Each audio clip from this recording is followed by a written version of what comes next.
Halo semua, nama saya Dr. Elvina Ingrid. Saya saat ini berpraktek di salah satu rumah sakit di kota Melbourne, Australia. Sempat juga bekerja di bagian penyakit menular atau infectious diseases. Di video ini saya akan mencoba membahas tentang COVID-19, apa itu, bagaimana penyebarannya, dan langkah-langkah simpel apa sih yang bisa kita lakukan untuk memerangi virus ini bersama-sama. COVID-19 atau singkatan dari Coronavirus Disease 2019 merupakan penyakit radang paru-paru atau pneumonia yang disebabkan oleh coronavirus. Gimana coronavirus menyebar? Yaitu lewat 3 hal. Yang pertama, lewat droplets. Droplets itu adalah percikan air liur penderita yang mengandung partikel virus yang dikeluarkan waktu penderita batuk, bersin, atau berbicara. Apalagi yang ngomongnya heboh dan air liurnya kemana-mana tuh. Bisa juga yang kedua lewat fomites. Fomites adalah benda-benda mati di sekitar kita yang terkena percikan air liur penderita dan mengandung partikel virus. Partikel coronavirus bisa bertahan hidup di fomites ini sampai 3 hari. Dan yang ketiga, hanya sebagian kecil lewat udara dalam kondisi khusus. Contohnya, apabila dokter memeriksa penderita yang lagi batuk-batuk dalam jarak sangat dekat. Gak mungkin dong dokter periksa penderita dalam jarak 2 meter, stetoskopnya nggak nyampe. Jadi kita dokter-dokter sangat beresiko terkena virus disease ini. Saya kasih ilustrasinya ya, kenapa coronavirus menyebarnya cepat banget. Cuma dalam 2-3 bulan sudah menyebar ke seluruh dunia dan menyebabkan wabah atau pandemik. Ini adalah Mr. Bunny. Mr. Bunny kerjanya di pasar basah berjualan unggas. Salah satu unggas yang dia jual, bebek sakit. Wah, kebetulan nih, bebeknya sakit, dipotong aja jadi dagingnya bisa dijual. Dia nggak tahu kalau bebek ini sudah kena coronavirus.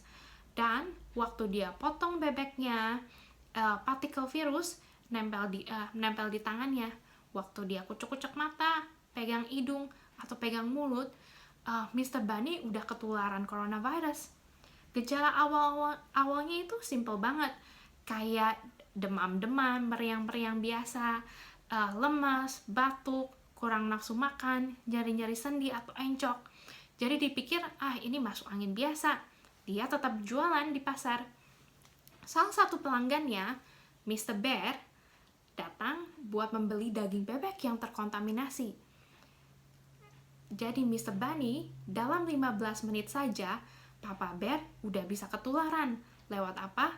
Lewat daging bebek yang terkontaminasi, lewat uang kembalian yang terkontaminasi, dan apalagi setelah waktu di pasar mereka kongko-kongko nih, dan mereka bersalaman juga.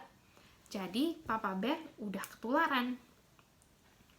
Dia waktu Papa Bear pulang, Papa Bear kasihin barang belanjaannya ke Mama Bear.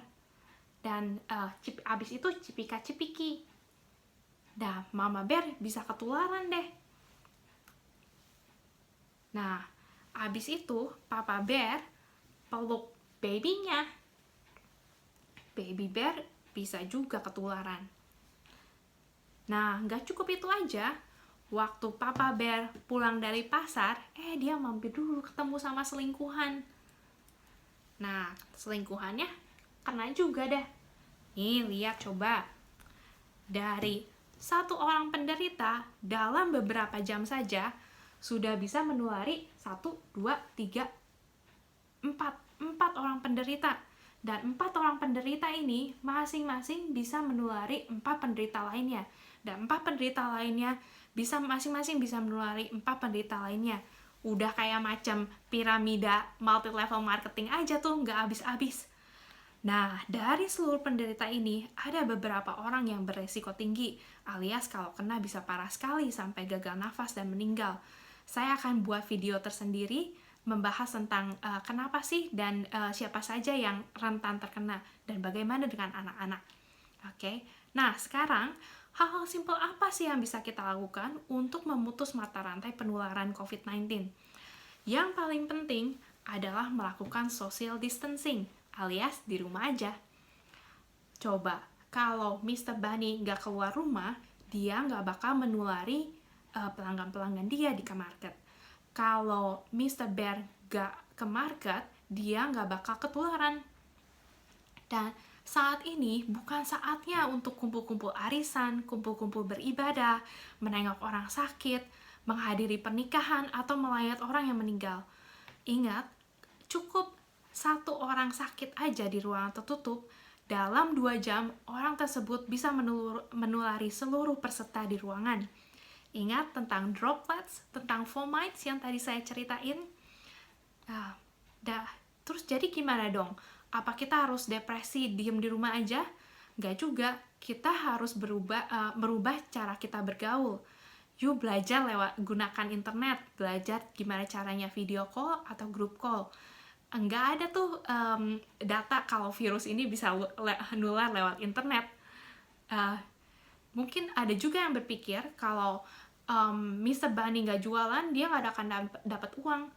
Saatnya kita merubah cara kita bisnis juga. Mungkin ini saatnya kita go online juga. Nah, kalaupun mereka kepaksa keluar, mereka harus melakukan social distancing dengan menjaga jarak satu sama lain dengan 2 meter. Kenapa 2 meter? Karena berdasarkan research, partikel virus itu nggak bisa loncat lebih dari 2 meter. Udah nggak zamannya tuh kita salaman, kita cipika-cipiki, apalagi pelukan.